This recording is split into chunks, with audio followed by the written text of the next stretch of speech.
మాజీ మంత్రి అంబటి రాంబాబుకు మరో కేసులోనూ కోర్టు నుంచి ఊరట లభించింది. గుంటూరు స్పెషల్ కోర్టు ఆయనకు బెయిల్ మంజూరు చేసింది.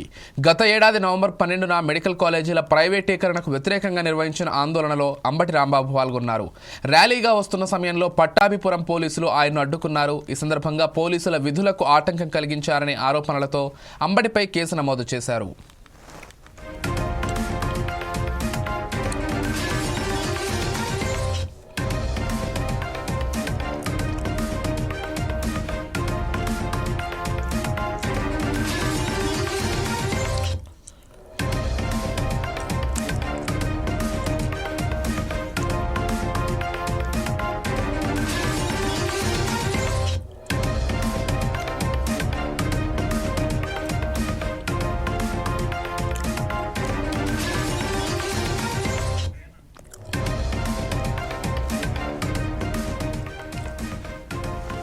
ఇదిలా ఉండగా మాజీ ముఖ్యమంత్రి చంద్రబాబుపై అనుచిత వ్యాఖ్యలు చేశారనే మరో కేసులో అంబటి రాంబాబు రాజమండ్రి జైల్లో రిమాండ్లో ఉన్నారు. ఈ నేపథ్యంలో పట్టాభిపురం పోలీసులు పీటీ వారెంట్పై ఆయన్ను గుంటూరు కోర్టులో హాజరుపరిచారు.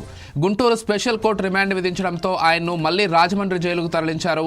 అంబటి రాంబాబు దాఖలు చేసిన బెయిల్ పిటిషన్తో పాటు పట్టాభిపురం పోలీసుల కస్టడీ పిటిషన్పై ఇరుపక్షాలు వాదనలు విన్న కోర్టు చివరకు బెయిల్ మంజూరు చేసింది. 10,000 రూపాయల పూచీకత్తుతో 2 షూరిటీలు సమర్పించాలని కోర్టు ఆదేశించింది. ఈ నిర్ణయంతో అంబటి రాంబాబుకు తాత్కాలికంగా పెద్ద ఊరట లభించినట్లు రాజకీయ వర్గాలు పేర్కొంటున్నాయి.